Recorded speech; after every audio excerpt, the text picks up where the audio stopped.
it's a real trial trying to keep my phone propped up against a book, against my notebook, and trying to keep it from sliding. In a video that I'm going to be releasing soon, the phone just slid right down. And so now I have it like tilted up. I have my magnifying glass right down.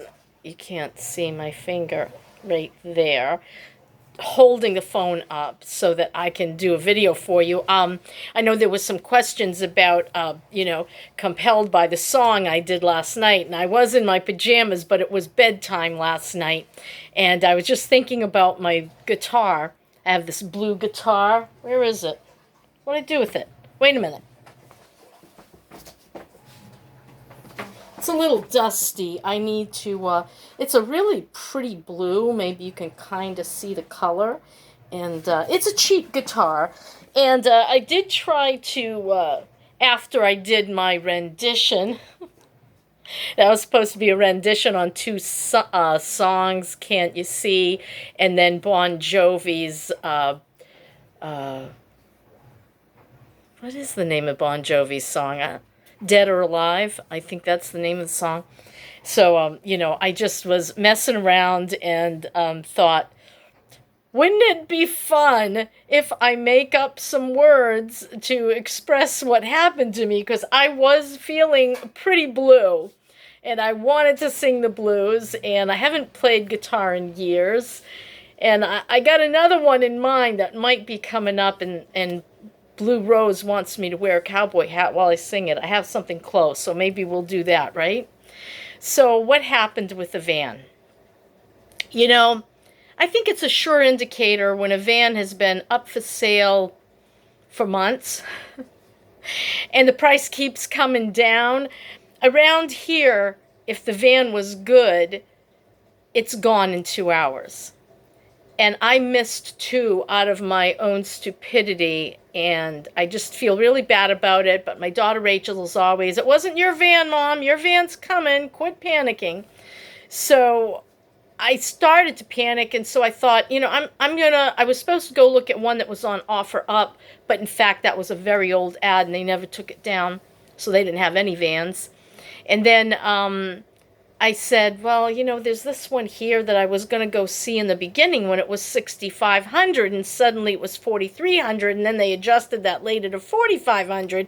When I got there, I said to him, hey, that was 4,300, and someone changed the price back up this morning. He said, 4,300's fine. So Maggie got out first, and I do have a small video of that. And because there were three men there, and it was kind of on its own, and it was creepy feeling. And she said, stay in the car with Finn. I'm locking the door and leaving the keys inside with you. And she boldly and bravely went out there and went underneath the van and looked in the engine and started it up and started to feel around areas of the van where we noticed things didn't look right in the photographs. And things didn't feel right either. So she got in the car with Finn, and then I went out to look, and she said, there's some rust on the rear axle. I found that very odd because the title said Florida. This has been one owner in a Florida vehicle from the get-go. So I start opening the doors and looking and feeling around because it's all carpeted on the walls and the floor, and something didn't feel right. And then I went in the side doors, and the back doors were closed, and I looked back on it, and I noticed the back two doors, they didn't meet at the bottom, and there was a good-sized hole there. A mouse could come in, a snake could come in. It's Florida. Hello. And then, and I don't think there was any way to fix that. It wasn't like missing the gasket. It just looked like it had somehow shifted. Then I opened the passenger front door, and I noticed the rust on the interior right away, and I'm feeling, and it's crunchy, okay? It's crunchy, and underneath the carpet, it's crunchy, and I said, has this vehicle been in water, a flood? He says the owner didn't see, it's this middleman thing again. Somebody else is selling somebody else's vehicle, so they don't have any answers as to the history of this vehicle. Well, he said it never was flooded or hit by water. Something was wrong. And I started feeling around the floor areas, and it didn't feel right. It should have been firm and not felt poofy, fluffy almost on the carpet, like it had lifted and the underlayment never really flattened back down again. You could feel sponginess. Now underneath, I even got down on the ground, believe it or not. It was soft enough ground I could, and I looked as far under as I personally could do it. Maggie got all the way under. I just, kind of partially. And no rust on the outside of that vehicle. It looked beautiful on the sides, the back, the front. The engine looked okay. It started up right up. It sounded strong. I thought I detected something like maybe a gassiness or a fume, but Maggie said she didn't experience that, and I do have a problem with smelling things that aren't there, or just simply not smelling, or thinking I smelled something.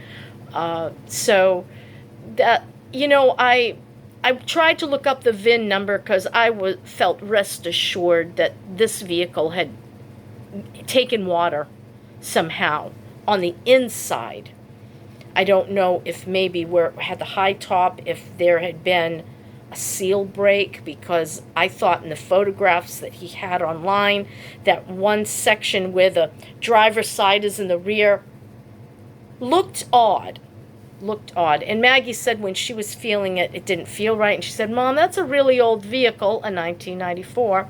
So some 1994s, if they've been well cared for, are in beautiful condition body-wise, and you figure, I'm going to have to replace it. But she said the amount of rust she saw on that axle, she says, Mom, I think this vehicle's going to need a lot of work. Because I said to her, what's your honest opinion? She said, I don't feel comfortable with this. I said, well, that is exactly the impression I have. I don't feel comfortable with it either. So I got back out and I talked to the guy and I said, this vehicle isn't for me. Thank you so much for accommodating us. And he was very gracious. And then we left, and I was disappointed and I was sad. And we were going by all the new car places, and I could see new vans sitting in some of the parking lots of these, Chevy dealers, Ford dealers. And I'm thinking, where's my van? Well, I wish I could afford a new van. But because I don't really know what my future holds and what I'm really going to be doing, the van right now is just to have a roof over my head and to be able to go sell. And that's why I want to keep the price down really low, because it's not a forever plan. It's a for the moment plan, and I don't really know what I'm going to be doing in a year or two from now. So thank you so much for listening to this video. Thank you so much for putting up with my blues song video, my van life blues. There's probably going to be another one coming up. Everybody always tells me, oh, you watch Bob Wells? Did you watch Bob Wells? So I'm starting to work on lyrics for a new music video. I'm trying to learn some chords, but my carpal is in really bad shape. I was pressing some chords last night I used to play years ago, and the pain that I had in my wrist was so bad I had to put ice on it. I'm like, I think I'm going to have to sell my guitar too. I feel really sad, but what's the point in keeping something that I'm not going to be able to use? Yeah, I can always buy another guitar in the future, but I think I better stick with like an auto harp or something. Yeah. Hey, that'd be cool, right? Yeah. I also have a violin I'm hoping to sell. So that's my story, and I'm sticking to it. Thanks so much for listening, and that's the first van I looked at, and hopefully not the last van I will be looking at. I'm hopeful that there's a van out there for me, and that's it. Bye.